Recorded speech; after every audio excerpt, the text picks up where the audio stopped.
Oke, halo teman-teman semuanya, selamat malam. Semoga masih pada semangat ya buat ngikutin kelas pada malam hari ini. Nah, kalau kemarin aku kelupaan buat perkenalan, kenalin nama aku Aisyah selaku moderator yang bakal nemenin teman-teman selama 4 hari ke depan mengikuti kelas Digital Skill Fair di kelas UI UX. Nah, nanti kalau teman-teman mau bertanya terkait absensi atau sertifikat atau penugasan saat di kelas, teman-teman bisa langsung tanya di chat Zoom. Nanti aku bakal jawab secara berkala seperti itu. Nah, kalau kemarin kita udah banyak belajar terkait fundamental dari UI UX bersama Kak Almira. Nah, untuk topik kita pada malam hari ini, sebentar, aku izin share screen terlebih dahulu, teman-teman.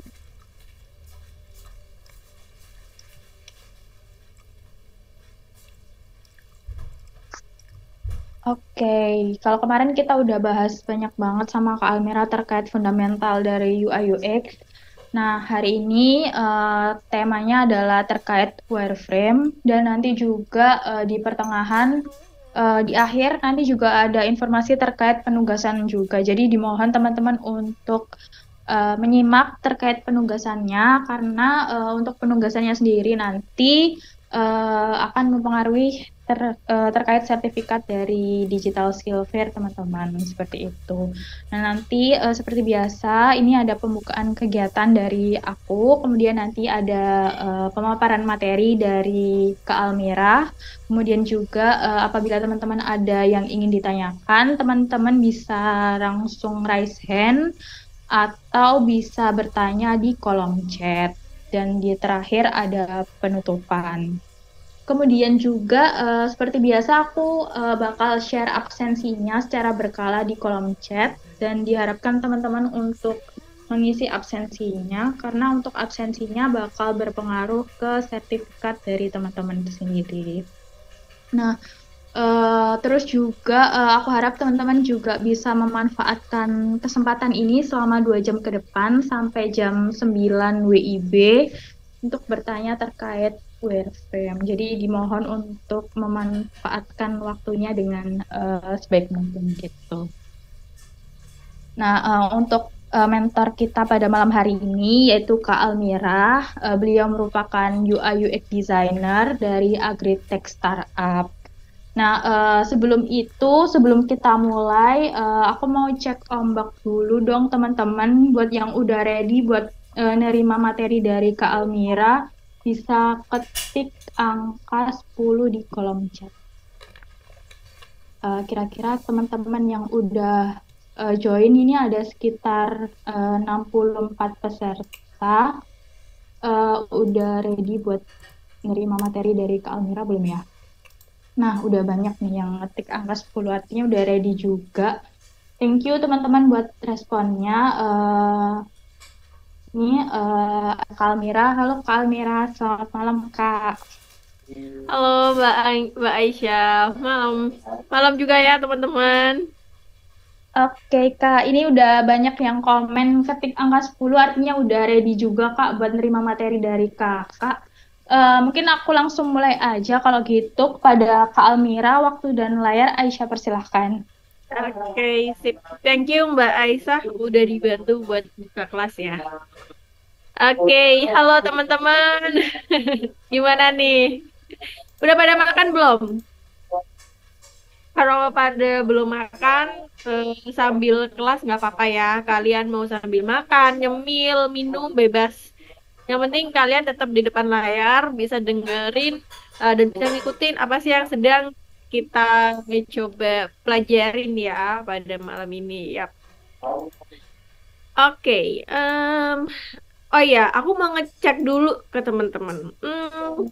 Ada yang ingat nggak kemarin tuh kita bahas apa?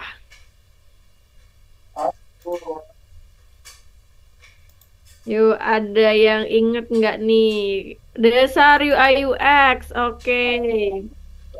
Mau nanya ke Mas Diding Hidayat. Ada nggak nih? Mas, bisa on cam nggak? On cam, on mic.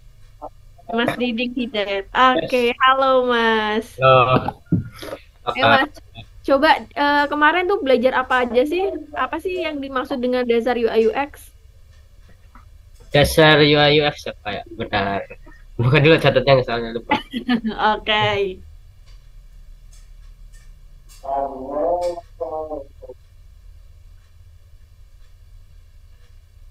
Hmm, lupa tuh. Bentar aduh, pokoknya kemana ya?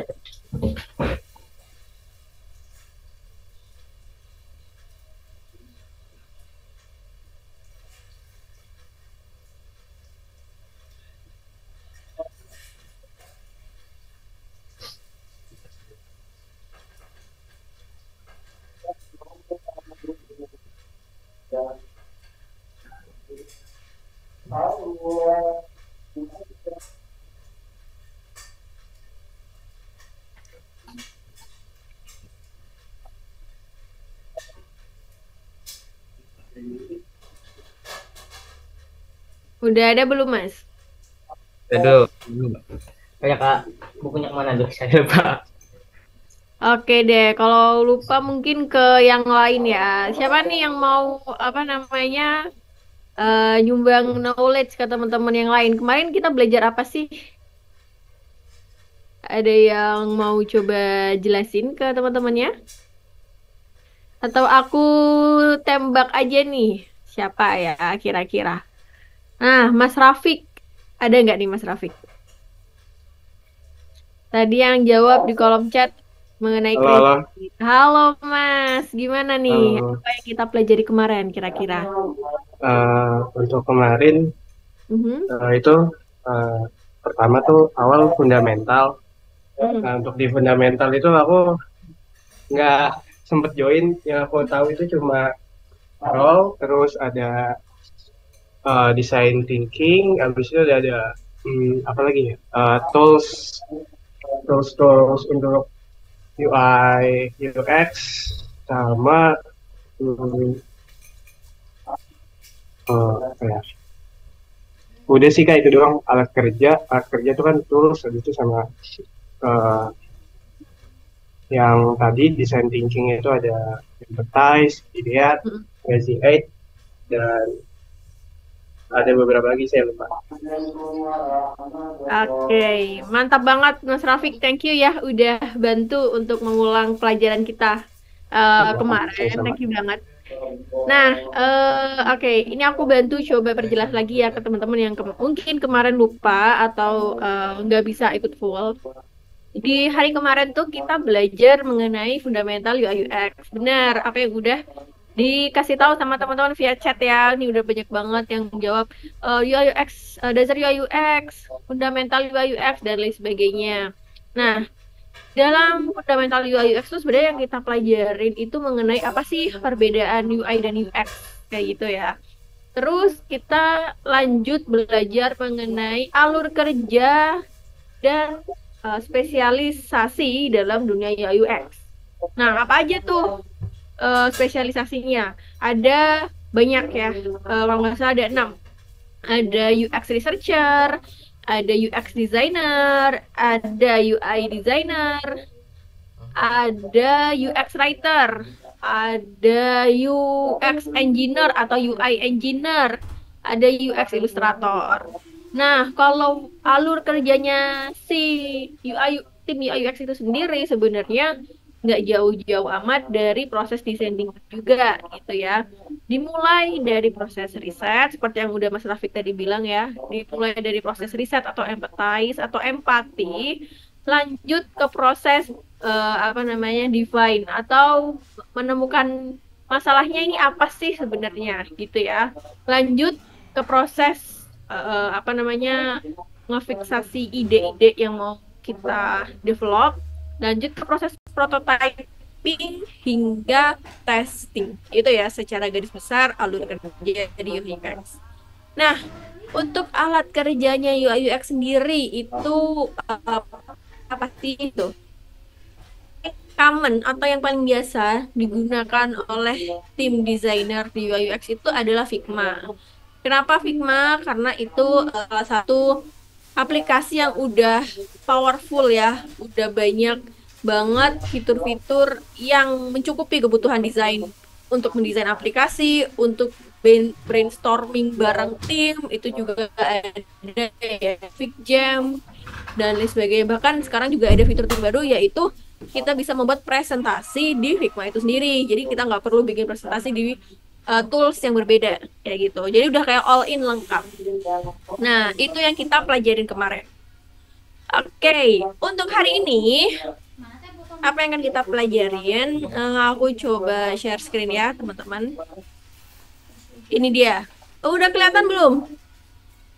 Aman? Aman tidak? Oke, udah banyak jawab aman. Kalau sudah aman, ini aku lanjut ya. Nah, kita akan belajar mengenai wireframe. Gimana sih caranya kita membuat sebuah wireframe? Tapi sebelum kita ngebahas lanjut mengenai wireframe itu apa, kita kenalan dulu dengan proses sebelum wireframe itu dibuat. Yaitu adalah, tara, ini. Ada yang masih ingat nggak UX researcher itu apa dan user research itu apa? Yuk, ada yang mau jawab, teman-teman di sini?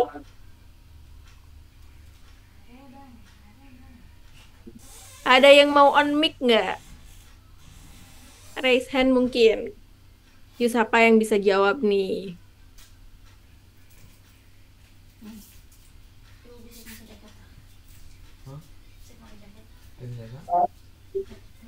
Apa itu UX researcher? Yap, ini ada Mas Jihad.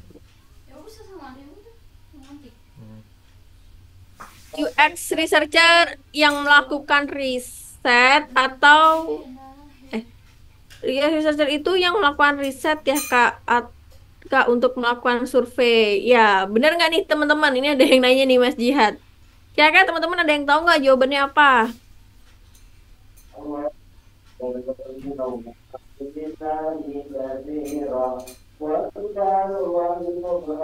Atau mungkin aku coba tembak ya ke beberapa temennya. Aku mau ngecek nih, kalian kemarin udah paham atau belum mengenai materinya? Atau misalnya nih ada yang nggak tahu gitu ya, nggak apa-apa ya, bilang aja ntar.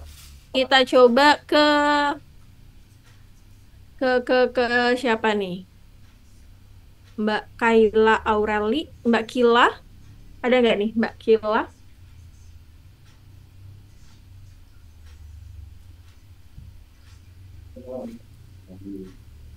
Halo? Oke, kayaknya nggak ada ya. Mungkin ke siapa nih? Oh, ini udah ada yang jawab. Mas Diding. UX researcher itu kamu pelajari dan menganalisis interaksi pengguna. Oh, nanya lagi. Oke. Oh, ini ada Barusda. Jawab. User researcher lebih ke prosesnya. User research lebih ke prosesnya. Kalau UX researcher lebih ke profesionalnya. Yap. Nah, itu ya untuk Mas Jihad sama Mas Diding udah coba bantu dijawab sama Mbak Rusda. Nah, kalau dari Mbak Selvi, sebuah role yang melakukan riset perilaku calon user pada website atau aplikasi hingga menganalisa kebutuhan mereka. Bisa melalui interview pengguna secara langsung, online survei, atau riset online. Mantap. Ini ada dari Mbak Nadinda. UX researcher itu role yang melakukan riset sebelum proses desain dimulai. User research itu proses riset yang dilakukan untuk mengetahui kebutuhan pengguna. Sip, mantap banget. Jawabannya lengkap-lengkap nih. Ada dari Mas Angka. Jadi user research itu analisa perilaku pengguna. Benar. Mas Miftah Buddha. UX researcher itu role yang melakukan kegiatannya ya, melakukan riset terhadap kebutuhan pengguna. Kalau user research itu proses risetnya. Oke. Mantap, udah banyak juga yang jawab ya. Jadi aku anggap teman-teman udah cukup paham mengenai apa sih itu UX researcher dan user research. Kalau itu adalah amarnya orangnya ya, orang yang melakukan proses penelitian terhadap pengguna, terhadap user itu artinya pengguna ya. Nah, pengguna apa ya? Pengguna aplikasi yang akan kita desain atau yang akan kita buat gitu. Sedangkan untuk user research sendiri itu adalah suatu proses penelitian, the whole proses penelitian yang mana itu menelitinya khusus untuk proses pembuatan aplikasi gitu ya teman-teman. Bentar, sorry.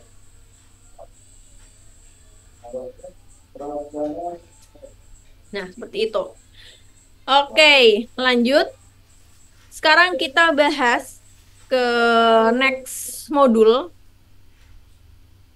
Ini ada tambah jawaban dari Mbak Chan atau Mas Chan, Mbak ya. UX researcher ke pengalaman pengguna, user research ke pengumpulan data tentang perilaku pengguna. Ya. Kurang lebih sama seperti apa yang sudah teman-teman jawab tadi, benar semua. Makasih ya yang udah bantu jawab di kolom chat. Oke, kita lanjut ke next pembahasan yaitu proses riset hingga user interface. Nah, itu ngapain aja? Nah, ini masih ada yang ingat nggak proses apa nih? Proses workflow alur kerjanya UI UX. Nah, ini yang tadi sempat aku sebutin di awal ya. Jadi kita coba inget-inget lagi. Proses riset sampai menjadi UI kan dari riset, desain hingga prototype nih. Jadi yang akan kita bahas kali ini di hari ini tuh ini research, design, prototype. Nah, lebih detailnya lagi dari research itu ada metode apa aja sih? Habis ini kita akan bahas. Nanti dalam proses desain juga ada beberapa tahap metode dan prototype ini juga ada beberapa tahapan. Gitu. Nah, sekarang kita bahas nih di UX researcher. Di UX researcher itu dia kan adalah orang yang melakukan penelitian. Ya, seorang peneliti lah gitu ya. Nah, untuk metode riset pengguna gitu kan, yang paling mudah dilakukan itu pertama adalah interview pengguna, kedua online survei, ketiga riset online. Ini yang sebenarnya udah kita coba bahas juga ya kemarin. Kenapa ini adalah hal yang paling common banget untuk dilakukan? Karena ini yang juga paling mudah, paling cepat, dan tidak perlu memerlukan banyak budget untuk melakukan hal ini. Dan aku yakin mungkin sebagian besar teman-teman yang hadir pada kelas hari ini juga pernah nih melakukan beberapa kegiatan ini dari interview, online survei, hingga riset online gitu ya. Nah, kalau kalian misalnya nih sudah menentukan metode risetnya mau pakai apa, entah kualitatif, entah metode kuantitatif, kalau misalnya kualitatif pakai interview atau survei, kalau misalnya kuantitatif mau pakai yang lain, kalau kalian udah menentukan, langkah selanjutnya adalah buat rencana kerja. Nah, ini aku kasih lihat ke teman-teman adalah salah satu template kerja atau project riset gitu. Jadi ketika teman-teman mau melakukan riset, ada baiknya kalian itu membuat dokumentasi planning atau dokumentasi rencana kerja gitu. Dimulai dari background. Kenapa sih kalian harus melakukan riset ini gitu? Objektif atau apa sih yang ingin kalian cari di sana di dalam proses risetnya itu apa kalian jabarkan. Nah, terus key performance indikatornya apa? Kayak misalnya objektif ini dianggap berhasil kalau sudah seperti apa? Udah mencapai sekian banyak data, dilakukan dalam kurun waktu sekian, dan lain sebagainya. Nah, sama kriteria riset ini dianggap sukses kalau kalian sudah menemukan apa sih data di dalamnya kayak gitu ya. Nah, terus ada riset method. Nah, metodenya kan ada banyak banget ya, dimulai dari survei, interview, terus habis itu riset online atau diary studies, atau kalian mau field research ke lapangan langsung gitu kan, atau kalian forum group discussion, atau kalian mau riset pakai eye tracking mesin dan lain sebagainya, itu kalian tolong taruh rencana-rencana kerjanya gitu. Nah, terus fokus area yang mau dibahas ya, ini tuh apa? Apakah kalian hanya ingin melihat mencari kebutuhan pengguna kalian, atau kalian tuh benar-benar ingin melihat kebiasaan mereka? Kebiasaannya tuh kayak gimana sih kalau mereka melakukan suatu aktivitas yang ingin kalian riset. Misalnya nih, kalian riset kalian mau bikin aplikasi ojek online. Nah, jadi kan kalian perlu riset tuh. Sebenarnya proses orang memesan ojek pada dunia nyata seperti apa sih yang bisa kita adaptasi dalam dunia online gitu kan. Nah, kalian cakupan risetnya ya berarti mengenai proses pesan ojeknya, terus proses tawar-menawar harga dan lain sebagainya. Nah, skop-skop hal itu tuh kalian masukkan. Terus lanjut ke partisipan profilnya nih. Siapa nih yang nanti berpartisipasi dalam riset kalian? Kayak gitu ya. Atau misalnya kalian udah tahu nih, oh aku mau riset ke komunitas ini, komunitas itu, atau ke ojek pangkalan ini, ojek pangkalan situ. Nah, itu tolong kalian masukkan juga datanya. Balik lagi ya teman-teman, ini salah satu template aja, bukan template yang SOP-nya harus banget dipakai, enggak gitu. Karena masing-masing tim, masing-masing perusahaan pasti memiliki template rencana kerja yang berbeda-beda gitu. Nah, kalau kita misalnya nih udah melakukan riset lapangan, terus habis itu kita udah dapet datanya, langkah selanjutnya apa? Yaitu dokumentasi hasil kerja. Nah, cara dokumentasinya gimana? Dari raw data yang sudah kalian compile di Excel atau spreadsheet, silahkan olah datanya menjadi sebuah informasi yang terstruktur lagi gitu. Caranya gimana? Dengan mengelompokkan beberapa informasi yang serupa ke dalam grupnya masing-masing gitu. Seperti contohnya Affinity Map ya. Affinity Map ini salah satu output atau dokumentasi ketika kita udah dapetin data mentah dari risetnya itu. Nah, terus habis itu ada yang namanya dokumentasi user persona. User persona ini mendokumentasikan siapa sih orang yang tadi kamu riset gitu ya, atau calon pengguna kita nantinya. Udah habis itu ada yang namanya juga journey map. Nah, untuk journey map sama user persona ini sempat kita singgung ya kemarin.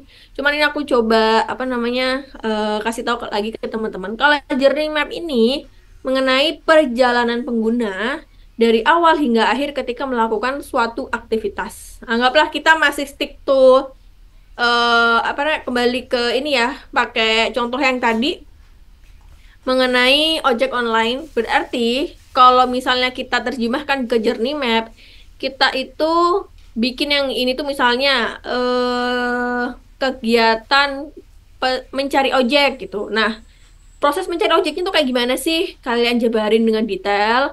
Terus, ini tuh garis apa Mbak? Ini tuh garis yang sebenarnya menggambarkan emosinya user.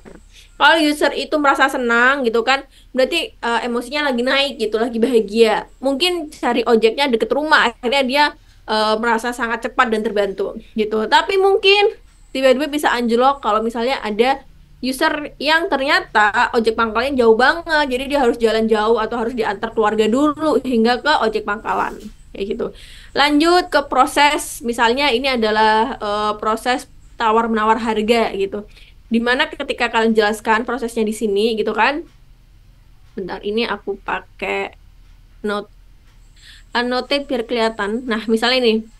Jadi kan ini tuh adalah section atau bagian di mana kalian menulis title atau judul kegiatan ya. Ini judul kegiatannya. Misalnya ini tawar-menawar harga. Nah, untuk bawahnya sini ini adalah detail dari kegiatan itu gitu kan. Misalnya ketika tawar-menawar harga mereka merasa kayak ditipu atau mereka merasa wah kemahalan nih nggak bisa nurunin harga, akhirnya emosi mereka turun gitu kan di sini. Akhirnya apa? Kalau emosi mereka turun, mereka kan sedih atau frustasi. Nah, mungkin ketika kita menemukan hal seperti ini, hal-hal yang bikin mereka kesal, ini adalah peluang kita untuk kita perbaiki atau sebagai propose solution ya, solusi yang direkomendasikan untuk kita kerjakan di aplikasi kita nantinya gitu. Akhirnya apa? Kalau di Gojek kan kayak misalnya nih ada harga fix gitu kan, harga fix gitu. Terus habis itu ada paket perjalanan murah yang sebulan dan lain-lain sebagainya. Itu untuk membantu orang memberikan orang solusi dalam proses tawar-menawar harga itu tadi. Dan lanjut ke proses-proses hingga akhir sampai mereka nyampe di lokasi tujuan, pembayaran, dan lain sebagainya. Kayak gitu ya. Benar, ini kok nggak hilang. Nah, oke. Lanjut, setelah journey map itu ada apa? Nah, ini salah satu contoh journey map-nya lagi ya. Kalau misalnya ini beda-beda template. Kalau ini kan dia juga pakai garis. Kalau ini dia bikin kayak kolom-kolom tabel seperti ini juga bisa. Ini salah satu referensinya aja. Tapi nggak melulu harus kayak gini ya, teman-teman. Ada banyak banget contohnya yang bisa kalian pakai. Tinggal search aja di Google gitu kan. Journey map online. Intinya kalau kalian ingin menjadi seorang researcher atau UI UX designer ya, kalian itu perlu dekat banget dengan yang namanya search engine gitu ya. Yaitu kayak Google dan lain sebagainya, ataupun kalian pakai browser lain juga nggak apa-apa. Yang penting kalian itu harus selalu ada inisiatif mencari tahu gimana caranya, intinya gitu ya, teman-teman. Terus kalau udah nih kita sudah mendokumentasikan hasil riset kita, langkah selanjutnya apa? Ini dia yang penting, jangan lupa bikin hasil report. Nah, ini baik lagi nih salah satu referensi aja ya teman-teman. Kalian nggak perlu harus pakai referensi ini. Ada banyak referensi di luar sana yang bisa kalian pakai gitu.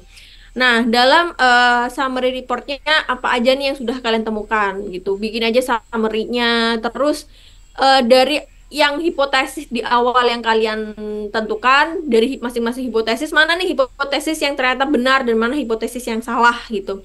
Hingga kesimpulan yang kalian dapatkan apa sih yang harus dilakukan oleh tim desain. Kayak gitu ya, itu UX Research Report-nya.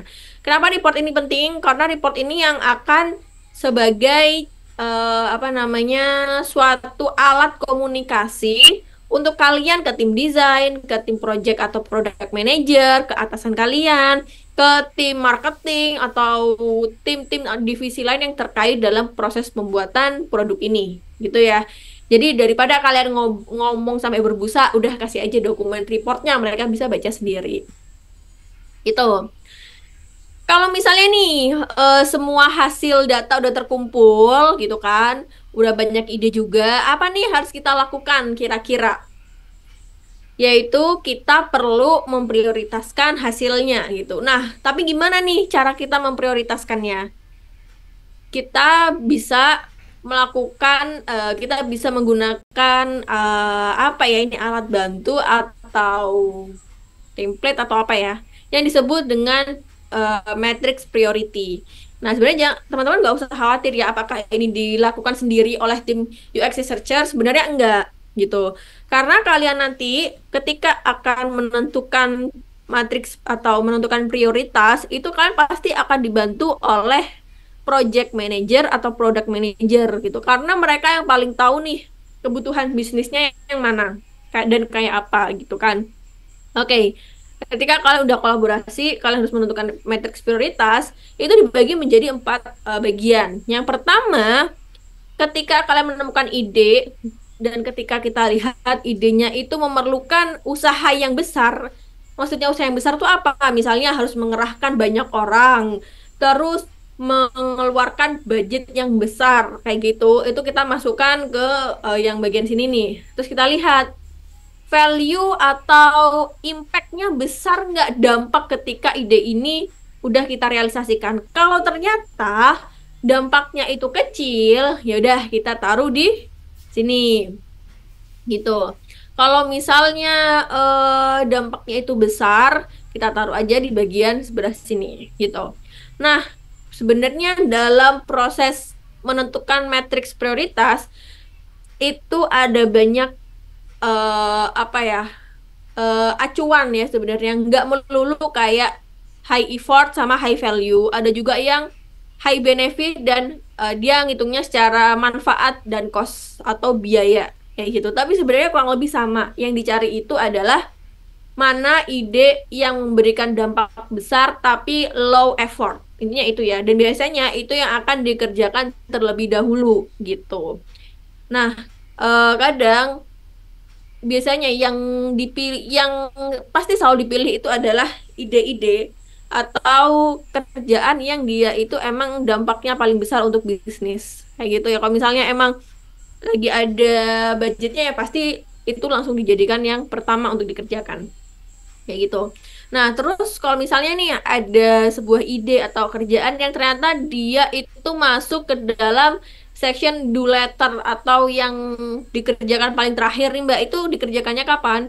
Biasanya dikerjakannya ya di fase setelahnya, misal di fase sprint, minggu di fase sprint berikutnya gitu. Nah, sprint itu apa? Sprint itu adalah periode waktu yang digunakan tim developer, tim produk ya, maksudnya ada UI UX, QA QC, sama developer dan lainnya untuk membangun suatu fitur gitu.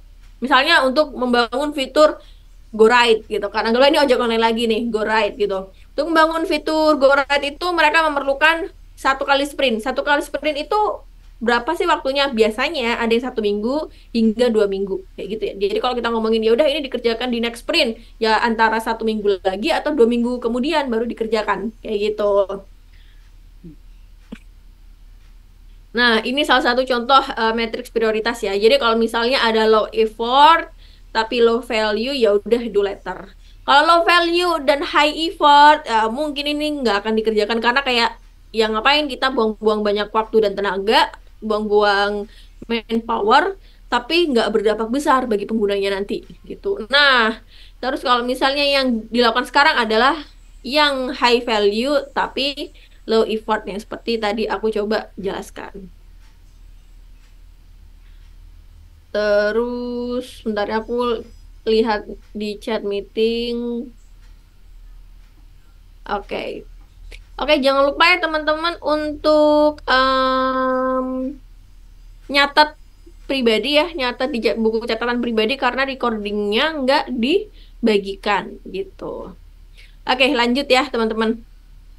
Nah, terus setelah kita bagi-bagi prioritas kerjaan, oh ada siaran ulang di YouTube. Oke, lanjut. Sorry, maaf ya. Tadi sempat ke distract sama chat, khawatirnya ada yang nanya. Nah, terus setelah terbagi-bagi prioritasnya, gimana cara mengatur proses kerjanya? Nah, dalam mengatur proses alur kerja, biasanya tim produk ya, atau apa namanya, product manager atau project manager, mereka tuh akan menggunakan tools yang disebut task management, manajemen task. Yang biasanya itu adalah Trello. Ada yang pernah dengar nggak kalian? Trello. Ini nih, Trello. Ini jadi kayak ini ada bagan pembagian kerja apa yang akan harus dilakukan. Terus ternyata kita udah melakukan salah satu tugasnya, kita pindah ke bagian doing atau on progress. Nanti kalau udah kita pindah ke done gitu. Ada yang pernah nyobain teman-teman? Pernah. Oke, ini sebagian udah pernah nyobain ya. Kalau nggak Trello tuh ada yang namanya Jira. Tuh. Sebenarnya ada banyak banget loh, apa namanya, task management ini kayak gini. Nah, Jira sama Trello ini satu brand ya, satu perusahaan namanya Atlassian. Yang kemarin aku kasih tahu ke teman-teman desain sistemnya Atlassian. Nah, itu. Ini salah satu produknya. Selain itu ada yang namanya Asana. Nah, ini Asana. Ini yang sering dipakai ya. Kalau enggak nih ClickUp. Nih, ini beberapa project management task yang banyak digunakan oleh orang-orang di luar sana. Itu. Nih, sebenarnya kurang lebih sih fiturnya sama aja ya. Cuman yang beda adalah harganya, biasanya gitu. Ada yang free, ada yang berbayar tapi lebih murah dan lain sebagainya. Oke, lanjut ke materi kita. Nah, di dalam masing-masing task management yang tadi aku sempat kasih tahu ke teman-teman ya, itu tuh ada fitur yang disebut product roadmap. Nah, product roadmap itu adalah timeline, jadwal kerja kayak gitu ya. Di mana si manajer kita itu si product atau project manager, dia akan ngebagi timeline gitu. Misalnya proses desain dilakukan dari 1 Oktober hingga tanggal berapa kayak gitu. Ini apa sih? Oh, Januari. Januari hingga bulan berapa itu proses desain. Nanti habis proses desain lanjut proses development dan lain sebagainya. Ini disebut product roadmap. Nah, terus kalau udah lanjut ini biasanya product roadmap yang terbagi ke masing-masing timnya. Nanti kalau misalnya udah dibikin produk roadmap, biasanya si project atau product manager itu akan membuat tiket kerja. Nah, tiket kerja itu apa? Tiket kerja itu ya satu ini loh, satu card. Tahu nggak ini kita sebutnya card nih. Kotak ini disebut satu tiket kerjanya para desainer atau para developer atau para QA QC. Ini satu tiket kerja yang mana mereka nanti ketika buka ini akan ada tampilan detail kerjaannya kayak gimana, kayak gitu. Dan nanti product manajernya akan nge-maintain progres kita udah sampai mana nih. Biasanya di tiap harinya atau seminggu sekali mereka maintain kerjaan kita kayak gitu. Tergantung gimana timnya. Nah, ini nih kayak product roadmap ya. Itu salah satu fitur yang ada di task management project. Oke, lanjut. Oh, ini ada pertanyaan. Asana juga sama ya, Kak? Iya, Asana juga sama. Cuman Asana itu apa proses pembagian tiket sama kerjanya itu agak-agak ribet gitu. Dulu pernah sempat pakai Asana. Cuman emang beda, nggak kayak proses Kanban ya. Kanban tuh apa, Mbak? Kanban tuh proses kayak ini loh. Dari satu bagan ke bagan lainnya dipindah-pindahkan dari kiri ke kanan hingga proses selanjutnya itu disebut proses Kanban. Kayak gitu. Oke, lanjut lagi. Kepencet, sorry. Kepencet kolom chatnya. Oke, lanjut. Nah, itu tadi kan mengenai pembagian proses kerja. Oke, habis itu kita baru nih ngebahas user flow dan information architecture. Sebelum kita bahas user flow dan information architecture, aku ingin tes ombak, cek ombak. Teman-teman, ada yang tahu nggak user flow dan information architecture itu apa? Yuk, siapa nih yang mau jawab? Adakah yang mau apa namanya? Raise hand atau open mic ngebantu teman-temannya apa sih user flow dan information architecture?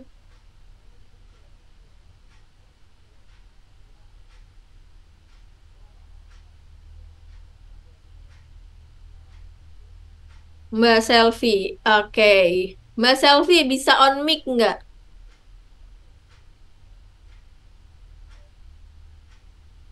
Halo Mbak Selvi.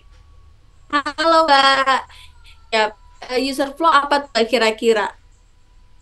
Kalau dari bahasa Inggrisnya mungkin alur pengguna dalam aplikasi. Bener loh, bener. Terus? Oh, benar. Bener.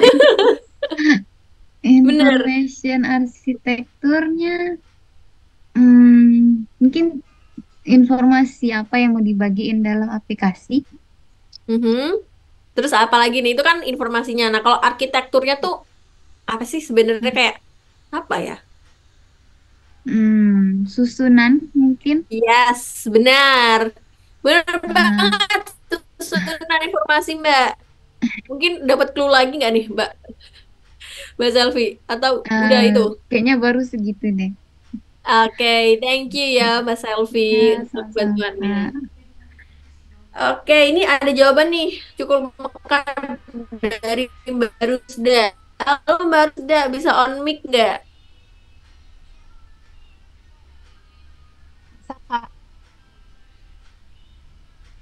Halo Mbak. Nah, boleh dong Mbak dibantu jelasin ke teman-teman tentang apa namanya information architecture.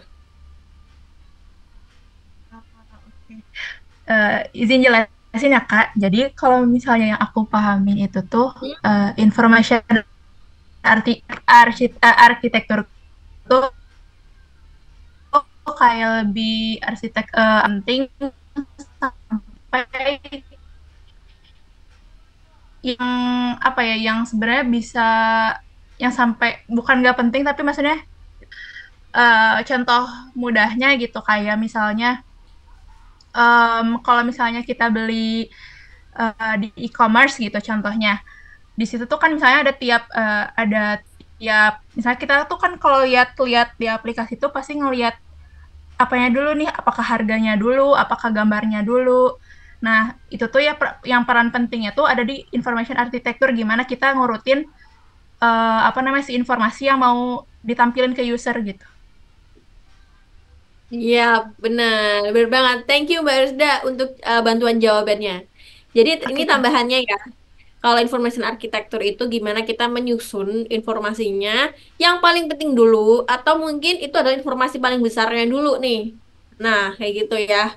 Kenapa kok kita perlu nyusun information architecture? Karena yang namanya produk digital itu kan memiliki batasan layar ya, batasan layar. Terus kita juga nggak bisa mau naruh semua informasi tumpah ke dalam satu halaman, nanti orang tambah bingung.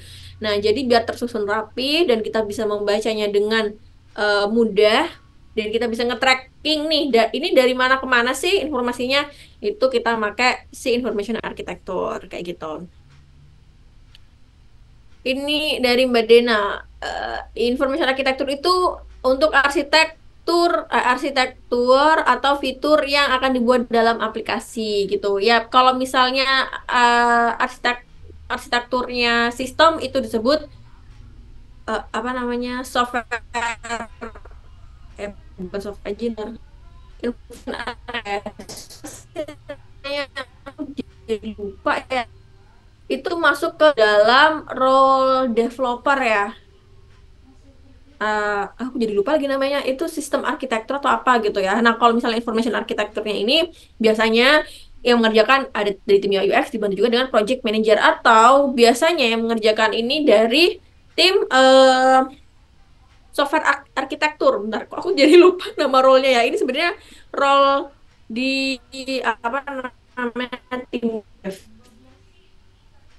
Software, ya software arsitek role nih, software SA ya, disebutnya SA, software arsitek. Nah, ini yang dia ngebikin susunan apa aja yang dalam sistem, dan ini sebenarnya menyangkut proses coding-codingan. Tapi ini bukan ini yang kita bahas, yaitu yang kita bahas si information architecture. Tapi kadang proses pembuatan information architecture itu juga dikerjakan sama si software arsitek gitu. Sebenarnya ini nggak melulu semuanya itu dikerjakan sama desainer guys. Cuman ini aku membagi apa namanya, informasi ke teman-teman apa aja sih yang mungkin dan pasti, ya mungkin dan pasti dilakukan oleh seorang desainer. Nah itu. Terima kasih teman-teman tadi yang udah jawab. Ada Mbak Selfie. Mbak Selfie, ada Mbak Rusda, terus ada Mbak Dena. Mantap. Teman-teman ternyata sebagian udah pada tahu ya mengenai user flow dan information architecture. Oke, lanjut. Kita akan bahas mengenai user flow sendiri. User flow dulu gitu. User flow seperti yang tadi udah dijelasin sama Mbak Selfie, itu adalah alur seorang pengguna ketika masuk ke dalam sebuah aplikasi. Kayak gitu. Nah, contohnya apa? Contohnya kalau kita buka Instagram gitu ya. Kita kan pertama kalau buka Instagram, flow-nya dari mana dulu nih? Dari buka atau klik si aplikasinya. Kalau misalnya biasanya flow-nya ini akan dibagi-bagi. Pertama untuk orang yang sudah login, untuk orang yang pertama kali mencoba Instagram, atau orang yang kembali login, kayak misalnya dia log out terus mau login lagi gitu kan. Nah, kalau yang biasanya kan ini pasti flow-nya bedanya di mana, di awalnya doang. Kalau misalnya orang udah login, ya tinggal buka aplikasinya langsung kebuka ke home gitu kan. Tapi kalau orang first time user atau orang yang pertama kali mau bikin akun di IG, pasti mereka akan masuk itu bukan langsung ke home kan, atau ke home ya, aku lupa gimana. Mungkin mereka akan diarahkan dulu ke halaman daftar atau pembuatan akun. Kalau orang yang kembali login atau re-login, pasti mereka akan diarahkan ke halaman untuk memasukkan username dan password. Kayak gitu. Itu salah satu user flow. Ada berapa banyak sih user flow yang mungkin ada dalam satu aplikasi. Oke, misal kita bahas contohnya tuh, bahas orang yang udah login ya.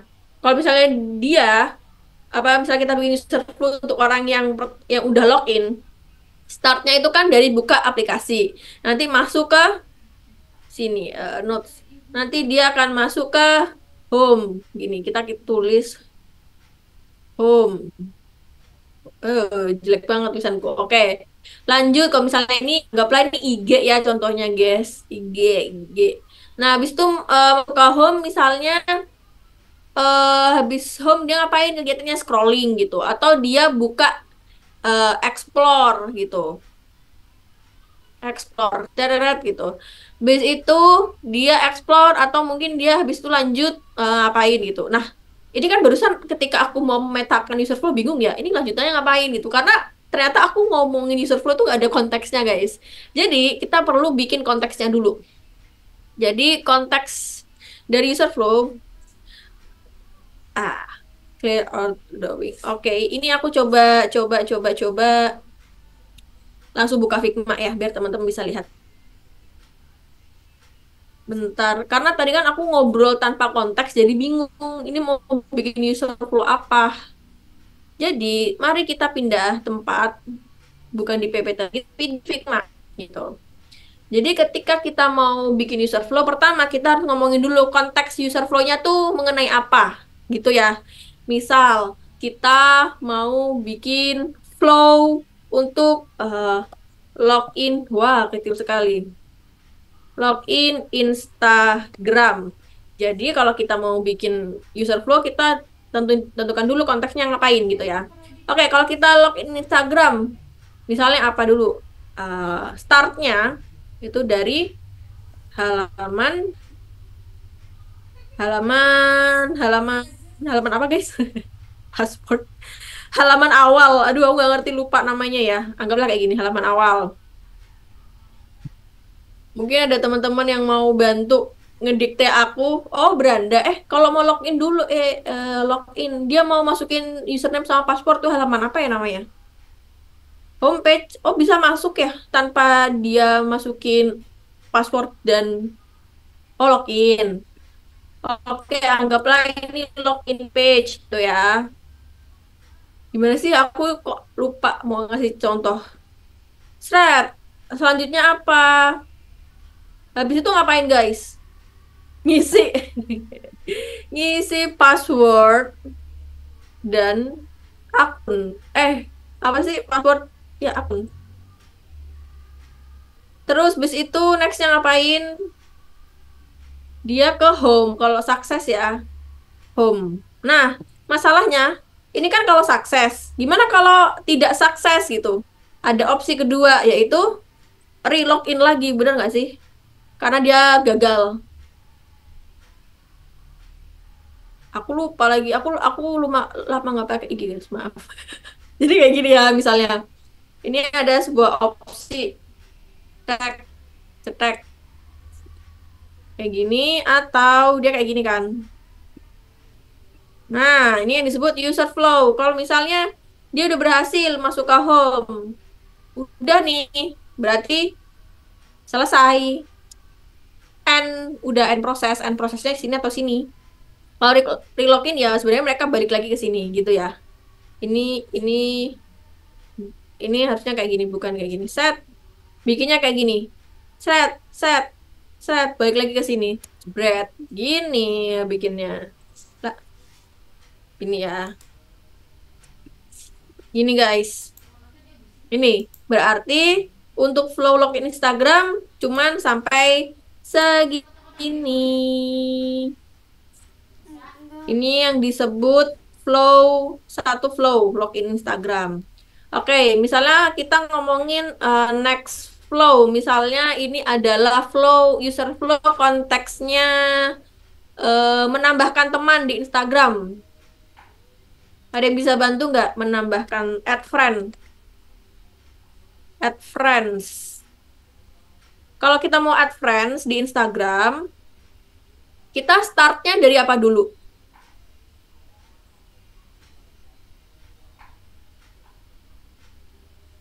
Search user ya, bisa search user atau search kolom ya, search user. Terus habis search user ngapain? Oh iya, di halaman pencarian. Oh ya, ini kan kelihatannya berarti ini halaman halaman pencarian. Set. Terus search user. Ini kan kegiatannya ini apa ya? Ketik nama ya. Ke ketik ketik username, sorry, ketik username. Nah, ini kan nama kegiatannya dari si search user. Habis itu ngapain? Halaman pencarian. Kayak klik avatar atau pilih pilih opsi akun ya atau pilih akun apa yang muncul gitu kan di search barnya. Pilih akun, habis itu ngapain? Kalau dia klik akunnya, klik akun atau pilih akun, kalau udah diklik dia diarahkan kemana nih?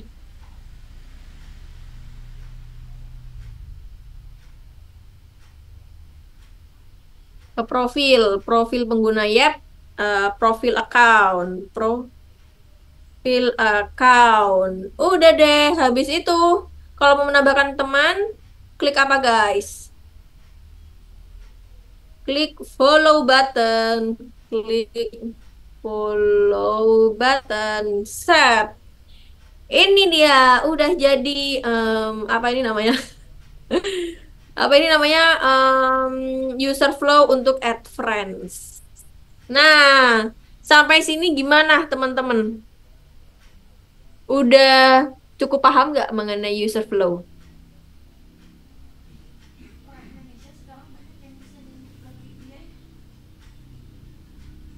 Aman, ini dari badannya aman. Dari yang lain gimana? Paham. Oke, ada yang mau nanya nggak nih tentang user flow?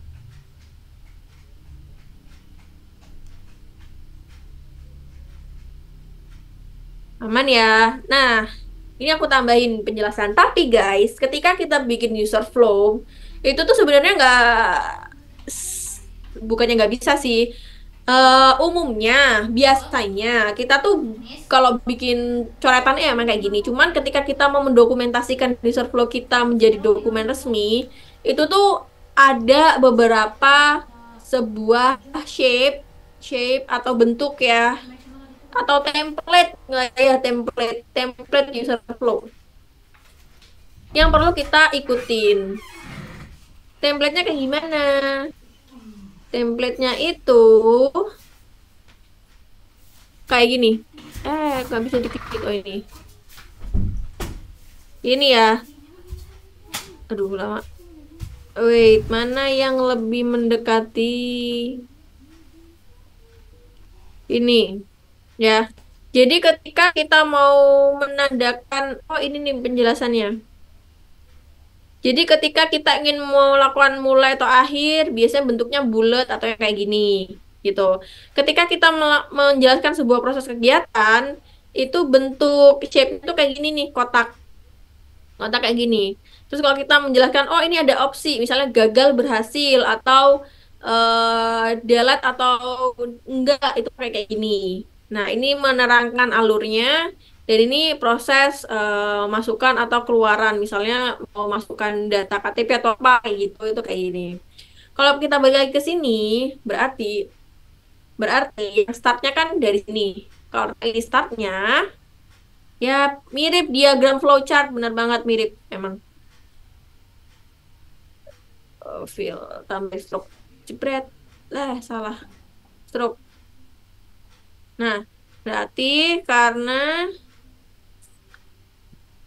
ya, ini kan startnya dari sini.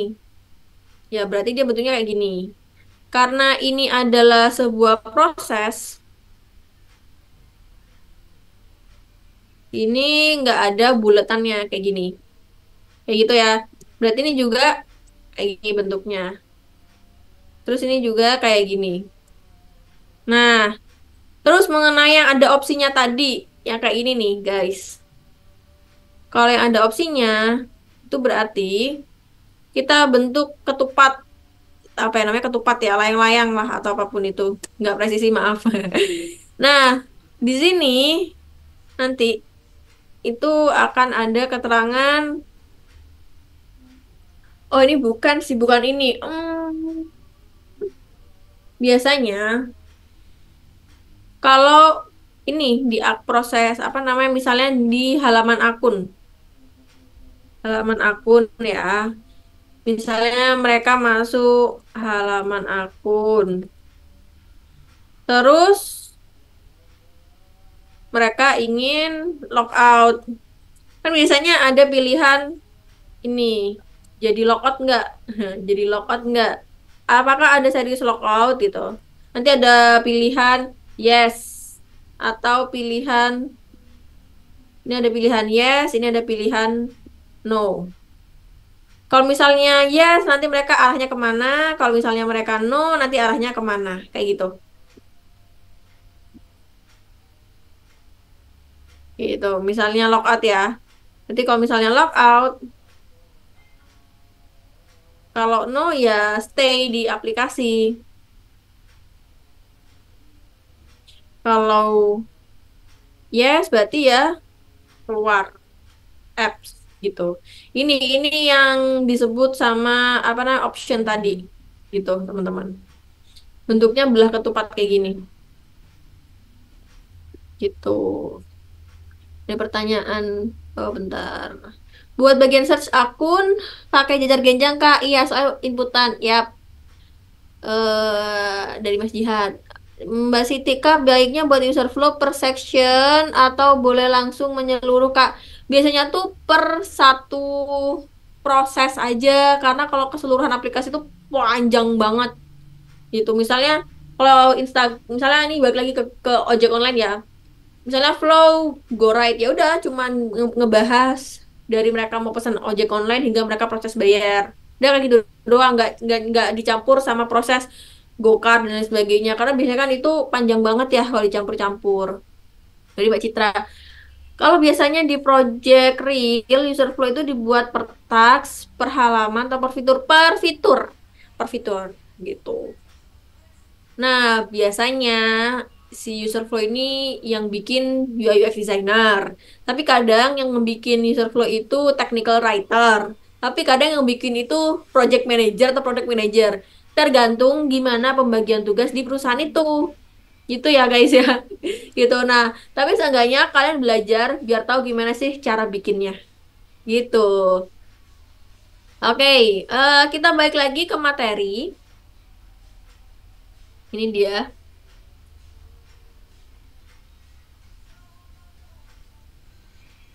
Oke, tadi kan udah bahas user flow. Nah, user flow dalam proses desain itu tuh untuk ngomongin flow-nya aja ya. Tadi kan kita ngomongin user flow, user goals-nya. Ada juga yang disebut task flow, ada wire flow dan nah, wire flow ini adalah proses ketika kita udah punya desain secara utuh, kita tambahin alurnya doang, kayak gitu ya. Terus, nah, lanjut, kita akan ngebahas information architecture. Seperti tadi yang udah dicoba dibahas ya sama beberapa teman kita. Ini adalah proses kita itu merunutkan atau menata, mengorganisir informasi yang ditampilkan ke user, sehingga user itu nggak overwhelm atau nggak merasa capek ngelihat ada apa sih di dalam aplikasi kita. Nah, jadi kita itu bakal ngomongin konten di dalam aplikasinya. Contoh implementasi gimana? Contohnya gini ya teman-teman. Misalnya nih ada informasi di e-commerce, tadi kan udah dicontohin juga kayak sama Mbak Rusda. Kalau kategori perempuan itu ada clothing and accessories. Kalau men juga ada clothing and accessories gitu kan. Children ada clothing, accessories, and toys kayak gitu. Nah, ini mending. Kenapa? Ini informasinya masih sedikit banget. Dari kategori woman cuma ada dua tipe barang. Men juga ada dua tipe barang dan sebagainya. Tapi gimana kalau misalnya informasi ini yang dari bawah itu juga kita gabungin ke yang atas, atau informasi ini tambah menjadi 10 gitu. Apakah dia akan turun ke bawah terus kita scroll secara manual? Kira-kira capek nggak ya user melakukan hal itu? Nah, hal terbaik yang bisa kita lakukan untuk menata informasi yang banyak itu dengan cara ini dia. Kita menggunakan apa namanya fitur atau apa ya elemen komponen UI yang disebut tree. Biasanya disebutnya tree sih. Kenapa? Karena dia bercabang kayak gitu. Ya, misalnya woman, dia ingin mencari pants, pantsnya apa nih? Jeans, short atau yang apa atau apa. Nanti kalau misalnya jeans, kita bisa ngebagi lagi color per color atau per ukuran atau apa. Jadi itu kita bakalan bisa menemukan informasi yang lebih spesifik gitu. Nah, contohnya, ada nggak ya? Misalnya kita buka Tokopedia, ada nggak nih?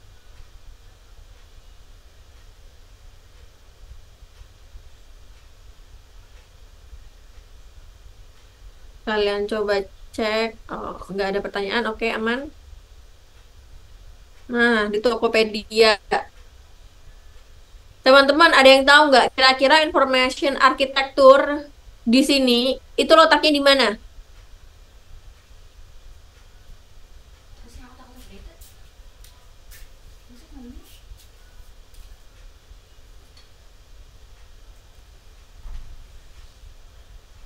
Ada yang bisa bantu jawab? Di atas mana tuh? Kategori pilihan, ya, Mbak Selvi. Kita coba buka ya. Lemot, guys. Maaf. Set. Nah, ini dia benar. Kategori ini ya, guys. Jadi kita coba merunutkan informasi-informasi berdasarkan kategorinya biar lebih mudah dicari. Selain di kategori pilihan, ada di mana kira-kira? Ada yang tahu nggak? Selain di kategori ini udah nemu nih kategori. Selain itu, tadi sempat disebutin nih sama Mbak Rusda. Ada yang tahu clue-nya apa? Kart mana? Kart mana nih, Mbak?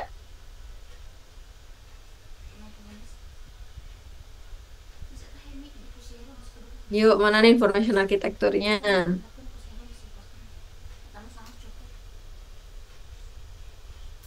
Tapi dikirim ke kota untuk cek ongkir. Mana nih? Dikirim ke kota untuk cek ongkir. Nah.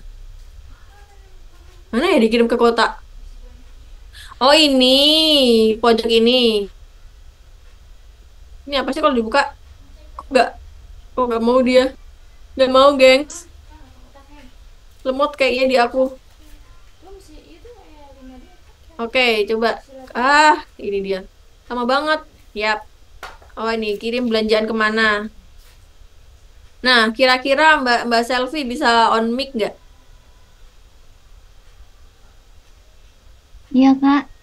Nah, di mana Mbak? Coba jelasin yang ini, kayak yang katanya tadi dikirim ke kota untuk cek ongkir. Oh Yang iya, mana? itu dia dikirim, dia nanti muncul list kota-kotanya gitu, Kak, biasanya. Oh, di sini. Iya, itu. Yang mana nih Mbak susunan informasinya yang kayak gimana tuh? Hmm, itu nggak termasuk ya? Termasuk, cuman aku mau nanya nih ke Mbak Selvi ya, kayak gimana Mbak? Coba dikasih tahu dong ke teman-teman. Itu ya pilihan kayak Jakarta, Bekasi, kota-kotanya. Mhm. Ini kenapa kok mereka dulu yang ditampilin? Kenapa?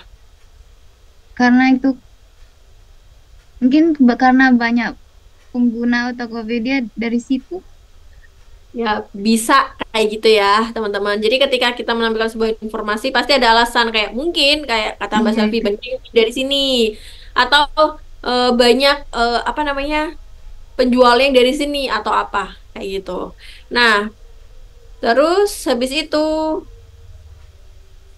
apa lagi nih? Saya udah bawa. Apalagi Oke, thank you Mbak Selvi udah bantu jawab. iya sama-sama. Oke, ini dari Mbak Rizda. Kart barang yang dijual, kart barang, kart. Oke, ini. Nah, ini ya kart barang. Coba Mbak Rusida, ada Mbak Rusida? Ada nggak nih Mbak Rusida? Tolong Mbak dijelasin gimana nih susunan information arsitektur di kart barangnya. Oke, Kak. Jadi di sini tuh kan misalnya nih yang RP100 nih. Eh di situ tuh kan yang ditampilin duluan tuh, dan dengan yang diperbesar tuh, paling dibesarin tuh kan gambar dulu. Reasonnya kenapa? Karena orang kan kalau user tuh kalau mau beli tuh pasti mau lihat dulu nih barangnya kayak gimana. Udah kayak gitu mau lihat dulu harganya, baru disimpan lah si harganya gitu, di bold juga gitu, biar user tuh tahu gitu kalau misalnya harganya tuh sekian gitu. Terus apa namanya, dilihat juga kayak buat nge-trigger si user biar apa namanya, buat cepat beli, ditampilin juga si progres ininya, kayak si penjualannya segera habis gitu. Jadi di situ tuh apa namanya, karena balik lagi information architecture tuh kan dari yang terpenting sampai yang apa namanya, pokoknya dari yang paling mau ditonjolin lah ke user gitu, buat nge-trigger buat ngelakuin proses yang selanjutnya. Intinya kayak gitu sih, Kak. Oke, thank you Mbak Rusda untuk penjelasannya. Mantap. Oke, Kak. Nah, lanjut ke Mbak. Jadi untuk penjelasannya tadi benar ya. Jadi kita tonjolin dulu. Itu salah satu mungkin informasi arsitektur yang lebih detailnya lagi gitu. Gimana caranya kita nyusun konten biar orang itu paham. Ini lagi flash sale loh gitu. Jadi mereka langsung menuju ke sini dan mereka bisa mau ngeklik gitu. Goalsnya kan untuk menaikkan penjualan aplikasi kayak gitu ya. Oke, dari Mbak Citra Ayu, pilihan produk. Kayak gimana nih Mbak Citra Ayu? Boleh tolong dijelasin nggak pilihan produknya itu kayak gimana nih, information architecture di dalamnya? Halo Kak, ada suaranya? Ada nih, gimana? Yang mana nih pilihan produknya kira-kira? Kalau menurut aku sih Kak, kan ini kalau information architecture misalkan kita udah ngelihat produknya ada apa aja, terus nanti kalau misalkan diklik, nanti bakal muncul kayak detail produk-produknya, kayak informasi detail dari produk itu apa aja, kayak gitu Kak. Oh, misal ini aku klik dulu ya. Ya, nanti bakal Wait. muncul informasinya gitu. Wait, nah coba Mbak dijelasin dari sini kayak yang mana sih struktur informasinya yang kayak gimana? Contohnya. Jadi misalkan kan udah diklik, terus nanti ada kayak nama produknya apa, terus detail informasi produknya kayak bahannya apa aja, kayak gitu Kak. Nanti ada ulasan-ulasan dari produk tersebut juga gimana gitu. Oke. Nah, menurut Mbak Citra, kenapa ulasan produk ditaruh di paling bawah, nggak ditaruh paling atas? Karena biasanya kalau misalkan orang mau kayak membeli produk, biasanya dia pasti mencari informasi dari produknya tersebut dulu, kayak misalkan materialnya apa, bahan-bahan yang digunakan dari produk itu apa aja. Terus untuk menambah kepercayaan untuk membeli produknya, nanti dia bakal melihat ulasan dari produk tersebut, Kak. Oke, berarti secara nggak langsung kita tahu mana dulu nih yang pastinya itu bakal dicari terlebih dahulu ya. Berarti yang paling penting adalah di sini. Berarti kalau informasi ini, testimoni itu adalah secondary, Iya, Kak. ya, urutan-urutan selanjutnya ya, yang ya penting tapi nggak penting-penting banget gitu nggak? Iya, betul, Kak. Oke, thank you Mbak Citra untuk bantuannya. Ya, makasih, Kak. Ya, nah sekarang ke Mas Andrean Bagus. Ada nggak nih Mas Andrean Bagus? Ya, halo Kak. Halo Mas Andre. Nah gimana nih Mas untuk yang top up dan tagihan dijelasin dong ke teman-teman Iya Kak. arsitekturnya yang mana? Yang itu Kak. Nah ini yang di depan ini kan tuh ada layanan pulsa, paket data. Hmm. Yang itu kemungkinan informasi yang layanan yang sering digunakan oleh semua user Kak. Di sini diletakkan di paling awal Kak. Gitu.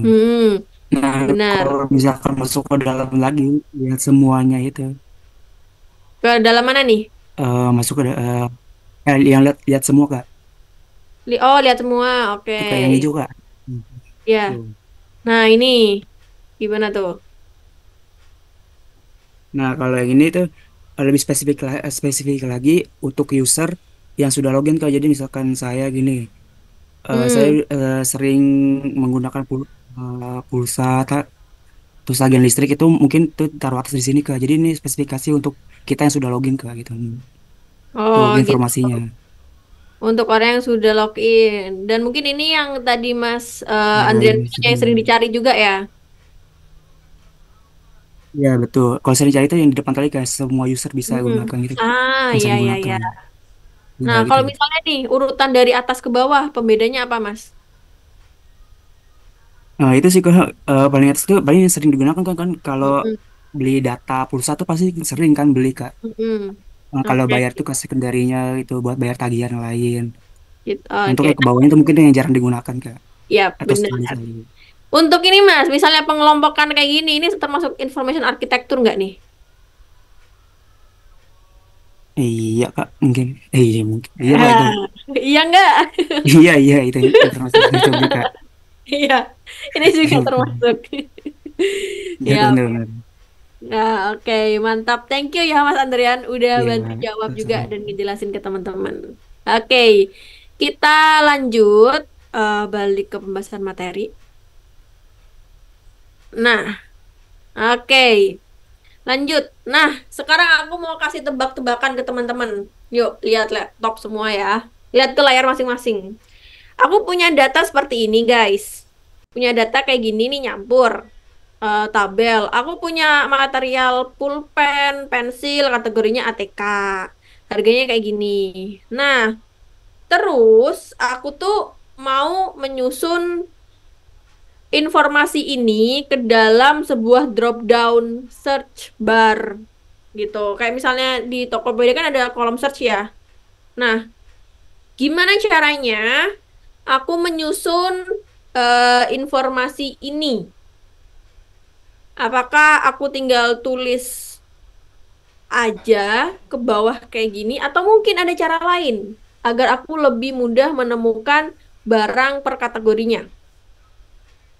Atau mungkin ada ide lain, guys? Oke, ada Mas Jihad. Halo Mas Jihad, bisa on mic nggak nih?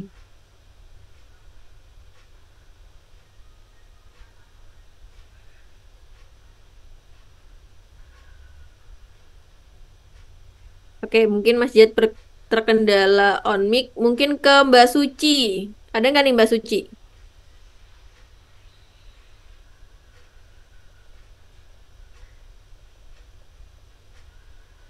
Oke, mungkin ada kendala juga. Jadi langsung aja ya teman-teman. Oh, nggak bisa on mic. Oke, nggak apa-apa. Kita baca ini ada yang kebanyakan bilang bikin kategorinya dulu ya. Habis itu eh ke harga per kategori. Terus pakai menu filter juga bisa. Yap, benar. Nah, jadi kita bisa ngelompokin berdasarkan kategori. Atau mungkin kita langsung ngejemberin semua. Itu sudah juga bisa. Kayak misalnya kayak gini nih. Drop down kayak gini. Ini bisa. Atau benar kayak kalian tadi bilang. Pakai kategori. Nah, aku pengen nanya ke kalian ya. Kenapa kok kalian nggak milih tampilan yang seperti ini? Ada yang tahu nggak kenapa? Kurang efektif. Oke, Mas Miftahul Huda bisa on mic nggak?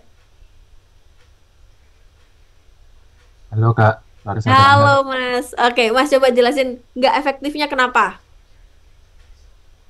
Ya Kak, jadi mohon izin sebelumnya. Jadi kenapa kok drop down itu paling efisien atau efektif itu menggunakan kategorial kayak yang tadi? Karena kita analogikan misal contoh, ya kalau semisal barangnya cuma ada 3, tiap kategori ya, kayak ETK itu pulpen, pensil, penghapus, dan sebagainya. Kalau semisal setiap kategori itu ada 100 atau ada 1000 barang, ketika kita scrolling ke bawah itu akan makan banyak waktu gitu. Jadi Ya, kalau dibuatkan per kategori, kita bisa tahu, oh, di kategori ATK ada 100 barang, nanti kita kategorikan lagi mulai dari harga yang paling murah sampai yang mahal, dari yang rekomendasi atau yang sering dipakai sampai yang jarang dipakai gitu, Kak. Widih, mantap banget jawabannya udah lengkap detail. Bener banget Mas Miftahul Huda. Bener gak sih? Aku salah ngomong lagi. Ya bener Mas Miftahul Huda. Oke, thank you Mas udah bantu jawab dan jelasin ke teman-teman ya. Mantep banget. Ini aku tambahin. Bener apa yang dikatakan Mas Miftahul sama yang dijelasin sama teman-teman lewat chat ya. Kurang apa namanya? Bikin pusing. Iya emang karena terlalu banyak datanya, benar. Karena kalau pakai kategori akan lebih simpel, benar. Kalau harus scroll satu-satu ribet, benar. Terlalu banyak yang ditampilkan, yap. Dan informasi terlalu banyak. Nah, jadi gini ya teman-teman, kenapa kok salah satu alasan kenapa kita harus belajar information architecture? Karena kita harus tahu ketika kita mengembangkan sebuah produk, produk itu sendiri akan terus berkembang datanya. Pertanyaannya, kenapa sih kok data aplikasi itu selalu berkembang? Karena kebutuhan manusia selalu berkembang, kayak gitu ya.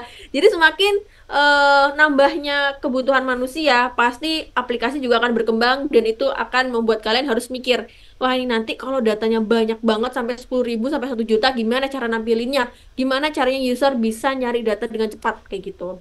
Jadi ketika kalian nanti udah mendesain suatu aplikasi, suatu produk, kalian harus mikir kalau bisa jangka panjangnya ya, kayak gimana biar desain kalian lebih sustain. Gitu. Sip, mantap teman-teman. Makasih yang udah jawab di kolom chat dan on mic ya. Mantap, keren banget. Oke, ini ya bedanya apa namanya perbedaan information architecture dan user flow. Kalau information architecture kita ngomongin konten di dalamnya, itu ada apa aja, gimana cara penyusunannya. Ini kayak model apa sih ini bagan tree ya, bagan pohon atau apa sih orang-orang bilangnya bagan tree kalau nggak salah. Kalau user flow itu ngomongin alur, detail alur dari masing-masing pengguna, masing-masing konteks atau fitur gitu ya. Oke, lanjut. Sekarang barulah kita bahas yang namanya wireframe. Nah, dalam pembuatan wireframe itu tuh sebenarnya dibagi beberapa tipe atau model atau ya kegunaan. Pertama tuh ada yang disebut wireframe, ada yang disebut mockup, dan ada yang disebut prototype. Nah, bedanya apa, Mbak? Gitu. Kalau wireframe itu bentuknya dia itu masih yang kayak gini nih biasanya. Masih dari yang sketsa, block frame, hingga kayak kotak-kotak kayak gini doang. Jadi istilahnya dia itu masih gambaran kasar, belum detail ya. Tapi apa output yang diharapkan dari proses wireframe ini? Kita itu tahu layoutnya. Kayak gitu. Gimana nih cara kita menatanya? Kalau kayak Tokopedia tadi, contohnya ya, kalau Tokopedia tadi, misalnya kita bikin wireframe sederhananya, ya berarti paling atas berarti ini ada iklan dulu. Baru setelah iklan ini ada kategori pilihan. Jadi kalau wireframe itu kita nyusun kontennya juga nih secara garis besar ya. Apa dulu yang mau ditampilkan dari atas hingga ke bawah. Kayak gitu. Nah, baru kalau misalnya udah fix nih, oh tatanan dari atas sampai bawah tuh kayak gini. Barulah kita lanjut ke proses mockup atau interface atau high fidelity wireframe gitu. Jadi ada yang nyebut ini high fidelity wireframe, ini middle fidelity high frame dan middle fidelity wireframe, dan ini low fidelity wireframe, dan ini sketsa. Tapi ada yang nyebut block frame, ada yang nyebut ini wireframe, ada yang nyebut ini interface atau mockup. Sebenarnya itu penyebutannya bebas aja sih. Yang penting konteksnya ini ya, guys. Kalau ini gambar dan visualnya udah fix, tatanan konten, layout, komponennya semua juga udah fix. Kalau prototype itu adalah interface-nya tapi yang udah bisa kita klik, yang udah ada interaksinya gitu. Nah, dari wireframe itu sendiri gunanya untuk apa? Jadi ini tuh untuk ketok palu ya. Kalau misalnya kalian lagi meeting nih sama stakeholder itu siapa? Pemangku kepentingan ya. Maksudnya pemangku kepentingan itu siapa aja sih, Kak? Kayak misalnya manajer, tim bisnis, atasan kalian, owner, dan siapapun itu ya, itu disebut stakeholder. Ketika kalian meeting stakeholder, kalian ngomongin proses bisnisnya kayak gini ya, alurnya kayak gini. Kalau bisa kalian tuh pasti biasanya ya akan diminta juga sketsanya kayak gimana nih, sketsa cepet, gambar kasar-kasar aja kayak gitu. Itu biar semua orang sudah satu suara. Oh oke, nanti bikinnya kayak gini ya gitu. Biar mereka nggak ada yang miskomunikasi, atau nantinya ketika udah jadi high fidelity mereka tuh nggak lagi kayak gini loh, bukannya kemarin desainnya harusnya kebalik ya, bukan kayak gini ya, harusnya kayak gini ya. Nah, menghindari hal-hal seperti itu, menghindari revisi di akhir. Jadi kita ketok palu dulu dengan sketsa. Nah, kalau mau itu sendiri ada tampilannya udah cakep, font type, icon, gambar dan lain sebagainya itu disebut mockup gitu. Nah, untuk prototipe sendiri itu adalah tampilan ketika apa yang udah kita desain itu bisa kita interaksikan. Ada kita bisa klik, kita bisa swipe, kita bisa hover dan lain sebagainya. Itu disebut prototype. Gitu. Sampai sini gimana teman-teman untuk proses apa namanya pembahasan wireframe? Ternyata udah selesai loh pembahasannya. Nggak kerasa. Gimana nih teman-teman? Ada yang mau on mic, raise hand, nanya langsung di kolom chat juga nggak apa-apa.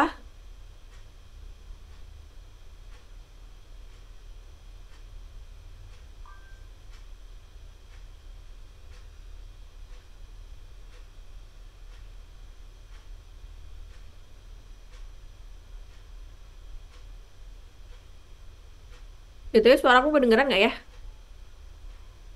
Kedengaran Kak. Ini ada Kak Rishada untuk mic. Oke, ada yang mau nanya kah? Nggak ya? Aman ya? Aman. Oke, yang lain gimana?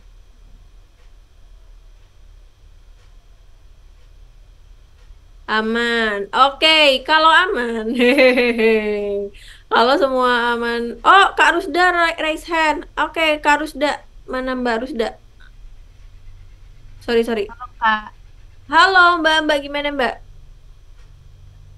Tadi itu kan sempat bahas ada yang tipe-tipe. Sebenarnya kayak tadi yang ada user flow tuh kan ada salah satunya wire flow ya. Nah, terus juga ada prototype. Nah, itu tuh bedanya apa sih? Oke. Bedanya wire flow dan prototype. Oh, salah klik. Aku harusnya mau share. Ini masih share ya. Nah, jadi wire flow. Wire flow itu sebenarnya cuman mock-up. Mock-up ada contoh nggak ya? Wire flow high fidelity. Oke, workflow itu benar. Ketika sudah bikin, oh ini aku ada contohnya, bentar. Bentar, aku stop share dulu, aku mau buka dokumen. Wait. Nah, ini dia dokumennya. Ini. Set. Share. Nah, kelihatan nggak?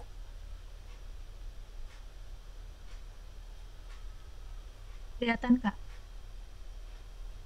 Oke, kelihatan ya aman. Nah, ini disebut wire flow. Ini. Wire flow itu mock-up high fidelity-nya, teman-teman, nggak bisa diklik. Nggak bisa diklik ya. Ini sebagai dokumentasi doang, dokumentasi yang dibaca. Tapi kita tambahkan alurnya, kayak misalnya gini.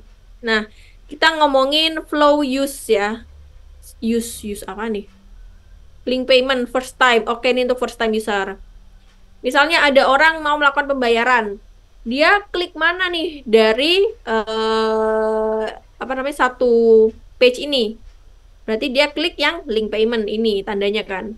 Kalau ini diklik arahnya kemana? Diarahkan ke halaman ini. Itu. Nah, kalau udah masuk ke halaman ini, apa yang harus dia klik lagi? Link aja gitu. Dia klik si button link aja ini, lalu lanjut, nanti ada proses verification. Kalau proses verifikasinya berhasil, dia ke sini. Kalau prosesnya gagal, ya berarti ada notifikasi gagal. Lalu balik lagi ke sini. Tapi kalau verifikasinya sukses, dia pindah ke halaman ini. Habis itu tekan buat button ini, lalu dia akan pindah ke sini. Dan muncul satu informasi baru, yaitu ini angkanya 50.000. Ini disebut wire flow. Sampai sini gimana teman-teman untuk untuk penjelasan wire flow-nya sendiri?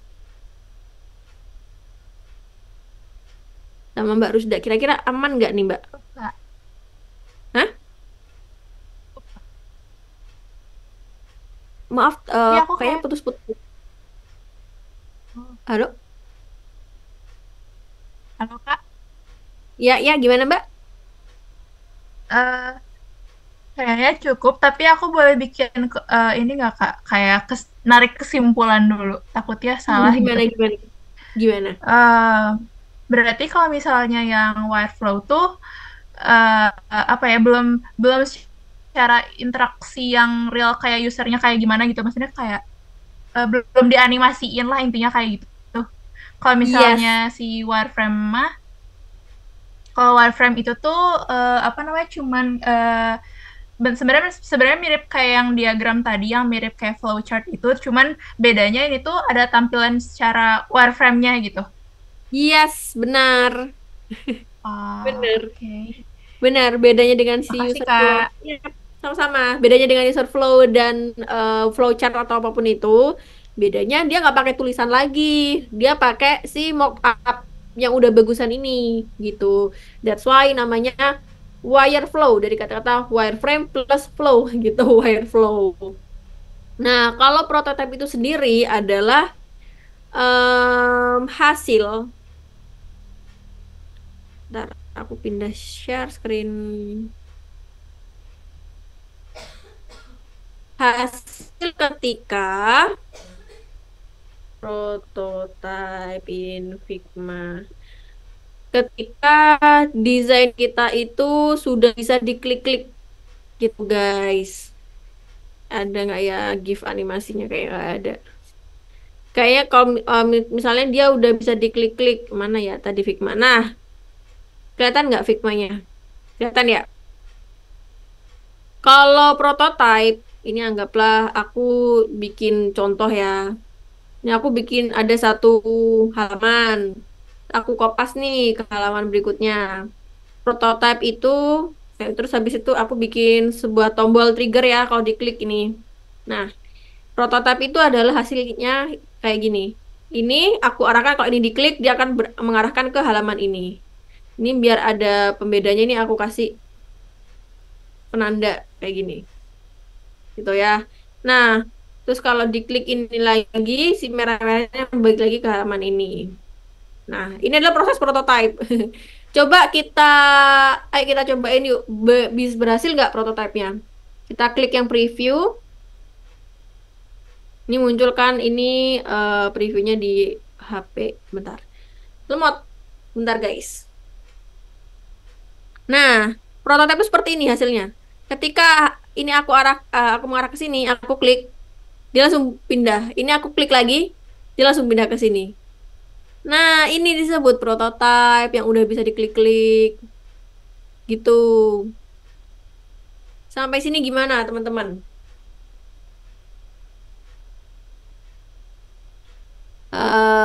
Dari Mas Jihad. Tadi kurang paham bedanya block frame dan wireframe, Kak. Tolong penjelasannya ya.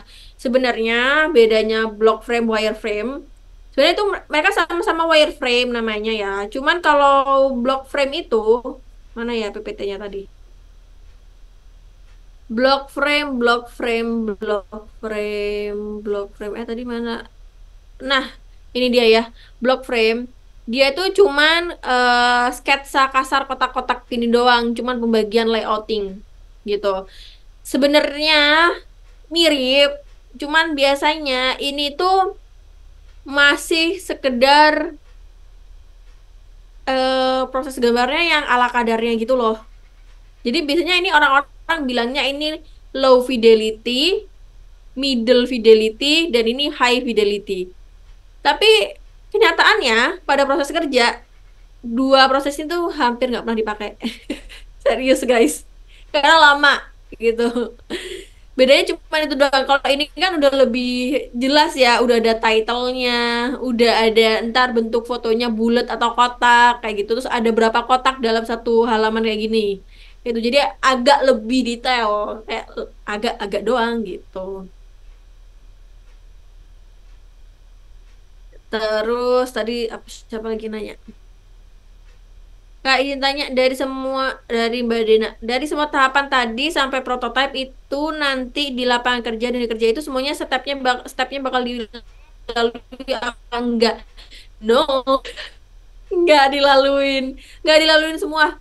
Sepengalaman kerja, yang sering aku lakukan itu adalah, misalnya aku lagi meeting nih sama tim bisnis dan tim lainnya, aku bisa langsung bikin sketsa cepetnya kayak gini. Tapi itu jarang, jarang terjadi. Biasanya kalau aku sudah punya apa namanya Figma Kit atau desain sistemku sendiri, aku langsung terjun ke interface si mockup desainnya, habis itu langsung ke prototype gitu. Yang sering diguna, tapi kadang nggak sempet bikin prototype, cuma nyerahin wireflow doang. Tergantung gimana ya, tergantung deadline-nya tuh seketat apa sih gitu. Kalau misalnya perlu cepet banget, ya langsung ke interface-nya kayak gitu. Kalau misalnya kita masih ada waktu, spare waktu untuk mengembangkan desainnya, biasanya bikin interface atau bikin mockup, plus ada wireflow-nya, plus ada prototype-nya kayak gitu. Jadi itu tergantung kita dikasih spare waktu seberapa lama ya. Tapi seringnya sih kita mengerjakannya cepet-cepet gitu. Makanya yang sering aku lakukan cuman bikin mockupnya terus langsung prototype gitu. Yang dua ini tuh hampir atau seringnya nggak kepake. Kalau ini tuh eventually aja, misalnya lagi meeting dan lain sebagainya gitu.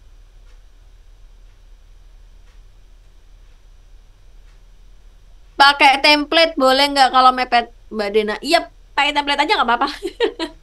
Kalau ada ya, misalnya mepet-mepet pakai template. Tapi kan kalau misalnya kalian udah punya desain sistem sendiri di perusahaan, ya pakai desain sistem punya kalian sendiri gitu, nggak usah pakai template. Dari Mbak Selvi. Jadi wireflow dan wireframe itu sama ya Kak? Hampir sama. Kalau wireframe itu nggak ada ini Mbak, nggak ada apa namanya tanda panah. Kalau wireflow itu ditambahin tanda panah. Gitu. Kalau wireframe itu ini nih. Wireframe itu kayak gini. Wireframe yang high fidelity atau sebutannya mockup ya. Ya udah cuman gambar jadinya doang. Tapi kalau wireflow itu dikasih tanda panah alur alur baca kayak gini nih. Dari sini ke sini, dari sini ke situ kayak gitu. Itu disebut wireflow. Itu.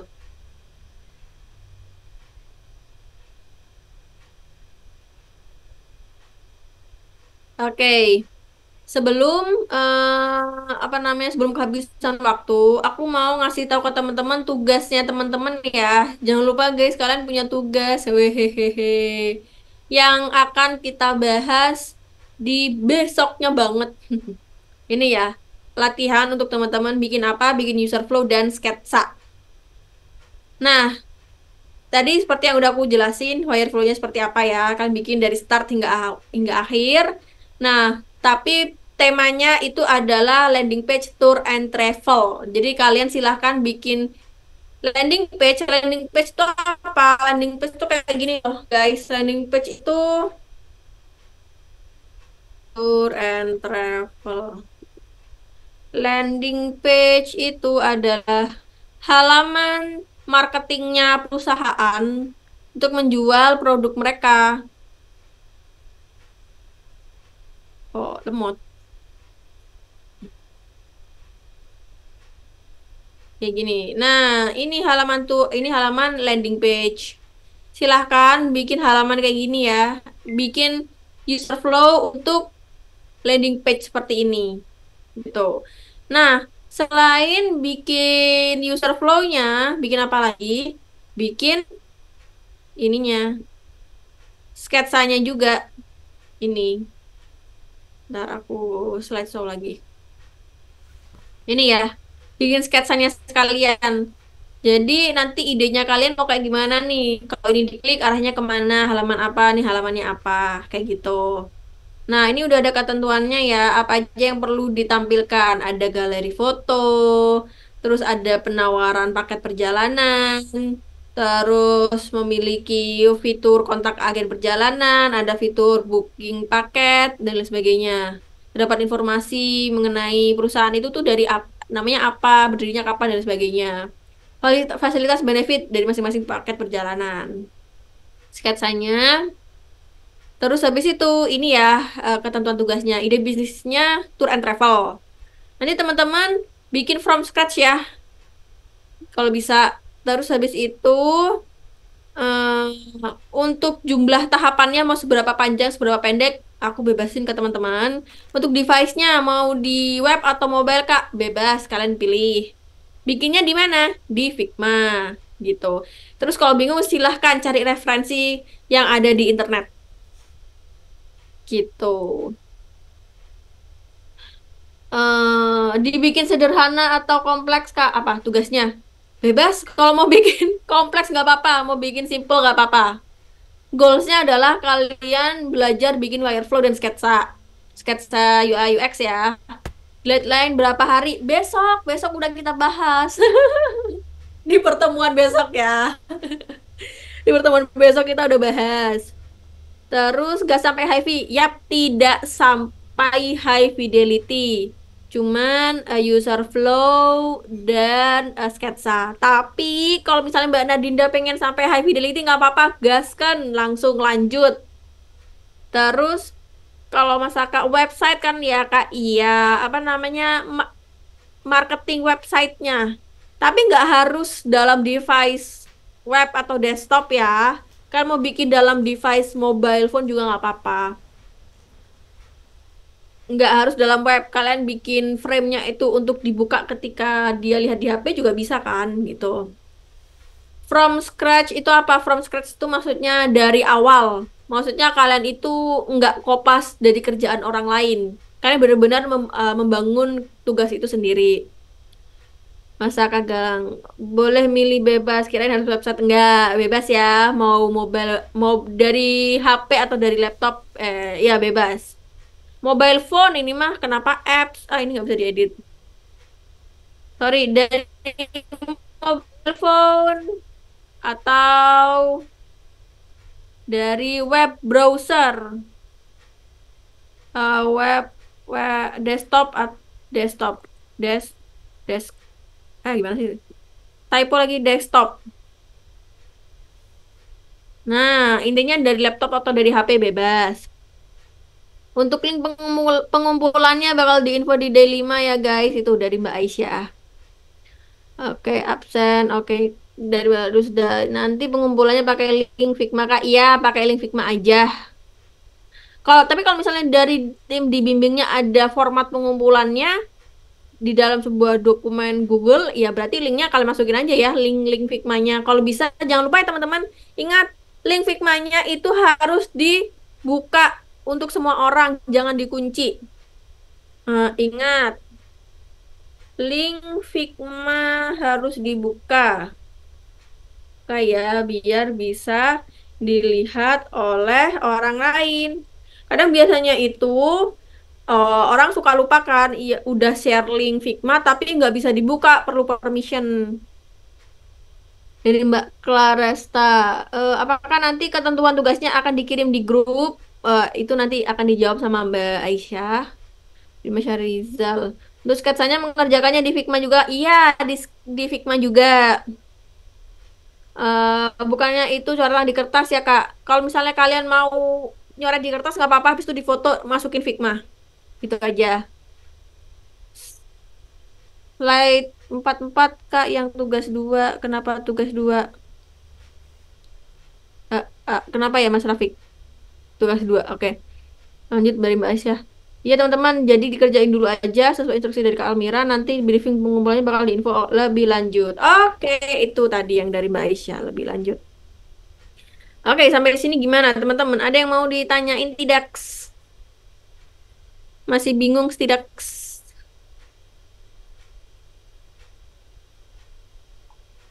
Untuk sketsanya itu kayak wireframe Kak. Kayak gini aja nih sketsanya, coret-coretan ini. Bikin wireframe versi low fidelity kayak gini doang. Atau kalian mau bikin versinya yang langsung di Figma pakai blok kayak gini juga nggak apa-apa. Intinya ya sebenarnya itu kayak ide kasar aja lah. Gitu ya guys. Kalian mau bikin sketsanya atau mau langsung bikin yang versi blocking kayak gini di Figma langsung juga aku bebasin. Yang penting udah ada gambaran kasar. Udahlah goalsnya gambaran kasar gitu ya. Gimana nih, aman nggak? Nah, misalnya kalian bikin kayak gini gitu. Bisa. Nih, jangan lupa nanti ini dikasih nama, dikasih title ya. Misalnya ini biasanya orang lupa ngasih. Misalnya ini adalah poster poster iklan gitu. Terus ini dikasih title, ini adalah foto produk. Produknya apa? Susu bayi, misal kayak gitu. Foto produk ini apa? Tas ibu-ibu gitu. Terus di sini apa misalnya promo. Nah, jangan lupa dikasih informasi kayak gini ya. Itu biar bisa dibaca. Terus hmm, oh, wait mana ya? Ini aku baca dari mana? Terus katanya itu kayak WFMK yang tadi aku udah jawab. Boleh lihat tugasnya dari awal, tidakkah baru pulang soalnya tadi baru bisa join ini. Ini ya dari awal, bentar aku slideshow. Ini ya yang awalnya. Ketutupan nggak ya? Ini aku lagi baca komen. Oke, udah dikirim ya tugasnya ya. Jadi kesimpulannya tadi bikin user flow dan sketsa aja Kak. Yes, benar. Dari Mas Sandrian. Tugas kemarin apa ya? Soalnya kemarin udah hadir. Kemarin nggak ada tugas. Dijawab. Tak ada. Makasih Mas Agus. Dari Mas Fauzan. Apakah akan dikirim? Oh, itu dijawab sama Mbak Aisyah. Oke. Ada lagi nggak teman-teman? Ini masih bingung.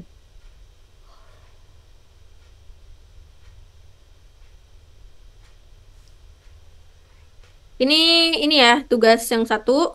Ini tugas yang dua.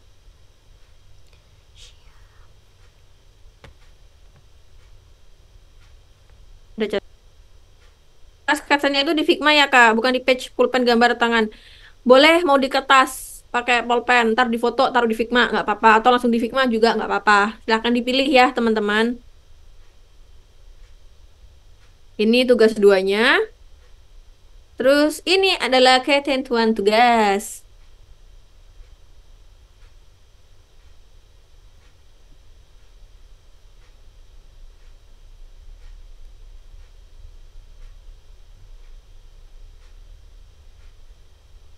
Rasanya kayak ini ya, apa namanya, live TikTok gitu loh. Baca komentar kalian terus aku jawab. Ayo kak dibeli kayak gitu. Kak izin lihat tugas satunya. Yang mana nih? Yang tugas satu, tugas dua? Tugas dua. Tahu tugas satu? Mbak Dena? Oh, yang satu. Oh, oke. Sorry. Oh, kira satunya tuh kayak satunya yang mana lagi? Oh, ternyata tugas yang pertama, yang nomor satu. Oke. Dari Mas Miftahul Huda. Kami minta tugas 2.2 itu maksud memiliki informasi dan konten yang sama itu bagaimana? Oke, bentar ya. Ini yang tugas satu dulu ya Mbak Dena. Silahkan di screenshot atau apa, aku nggak ngerti. Lanjut ya, pertanyaan dari Mas Miftahul Huda. Memiliki informasi konten yang sama. Bentar, ini aku ngomong apa ya? Aku jadi lupa. Oh, maksudnya kan tadi kalian tuh udah bikin flow. Nah, kalau bisa si user flow apa yang udah kalian bikin di user flow itu ya sama dengan apa yang akan kalian bikin di ini sketsanya gitu. Jangan sampai kalau misalnya nih di user flow kalian ngomongin ada tahapan orang bisa melihat galeri foto, tapi pas di sketsanya nggak ada tuh galeri fotonya. Kan beda ya sama yang udah di user flow. Jadi kalau bisa dibikin sama. Gitu Mas, udah. Makasih lo udah nanyain. Mas Syarizal iya kayak live TikTok ya, spill keranjang nomor 4 dong Kak. Iya bener. Nah kayak live TikTok, habis ini live TikTok aja ya belajarnya ya. Cek kodam ya ampun. Mas Bayu, Kak boleh bagi absen hari ini? Oh itu nanti dibantu sama Mbak Aisyah. Oke, sama-sama Mas Miftahul Huda. Ayo guys, ada yang mau nanya lagi nggak? Mumpung masih ada waktu nih 10 menit lagi. Mumpung belum diambil sama Mbak Aisyah. Oh iya, besok besok itu bisa review tugasnya juga di kelas. Terus kalau misalnya kalian besok ada yang mau show tugasnya juga bisa ya, teman-teman. Kalau bisa ada yang show tugas. Kalau nggak ntar aku tembak salah satu nih. Gitu.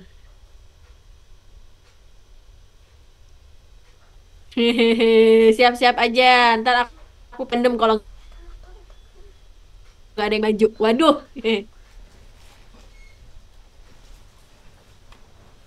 Oke, karena udah 20.50, kelasnya aku Mas Jihad, aku maju paling terakhir gimana? Oh, berarti Mas Jihad ini udah mau maju ya. Ntar terakhir aku pilih. Pokoknya urutan terakhir. Ya, kemudian kapan lagi kan di review aku. Yuk, gasken. Oke, karena kelasnya udah mau berakhir nih, aku kasih ke Mbak Aisyah ya. Gimana nih, Mbak Aisyah? Oke, boleh Kak. Ini ada di kolom chat ada yang mau spill LinkedIn-nya Kak Almira. Boleh dong Kak di drop di kolom chat. Oke, LinkedIn aku. Bentar. LinkedIn aku.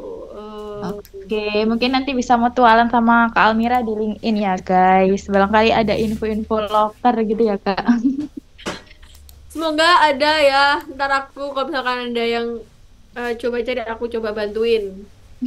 Kalau Thank you misalnya Kak. ada. Oke, teman-teman. Nah, sebelum kita akhiri kelas pada malam hari ini, nah aku mau sedikit share informasi terkait voucher untuk teman-teman bisa gunain. Barangkali yang tadi udah dengerin penjelasan dari Kak Almira dan udah semakin tertarik buat ikut bootcamp di bimbing. Mungkin aku sedikit jelasin terkait benefitnya. Jadi nanti teman-teman apabila join dari bootcamp di bimbing, teman-teman bakal dapat live class via Zoom sebanyak 20 lebih pertemuan selama 4 sampai 6 bulan. Kemudian teman-teman juga nanti bakal ada practical exercise dan structure assignment. Hampir setiap pertemuan itu nanti bakal ada tugas juga. Dan harapannya dari tugas-tugas tersebut nanti teman-teman bisa dapat real untuk bikin portofolio yang digunakan untuk melamar pekerjaan gitu. Kemudian juga nanti teman-teman nggak hanya dapat materi terkait UI UX, nanti teman-teman juga bisa konsultasi terkait persiapan pekerjaan. Dan juga nanti di akhir ada program graduation dan juga penyaluran kerja. Jadi untuk bootcampnya durasinya sekitar 4 sampai 6 bulan dan juga bootcampnya ini live session gitu ya guys. Jadi nggak recording juga. Nah, teman-teman bisa gunain vouchernya sebelum tanggal 20 September jam 18 WIB. Nah, untuk teman-teman yang pengen tahu lebih lanjut terkait cicilan, kemudian informasi silabus dan lain sebagainya, teman-teman bisa langsung kontak ke Kak Mila. Untuk link hubunginya ada di layar, teman-teman bisa di screenshot terlebih dahulu. Gitu guys. Kemudian untuk penugasannya juga, teman-teman bisa kerjain dulu aja sesuai instruksi dari Kak Almira. Nah, untuk pengumpulannya nanti bakal diinfo di D5 guys, jadi tenang aja nggak bakal telat atau gimana karena untuk link pengumpulannya juga masih lama gitu. Jadi teman-teman bisa kerjain semaksimal mungkin. Gitu. Dan untuk link-link-nya dari Kak Almira juga udah di drop. Thank you banget Kak.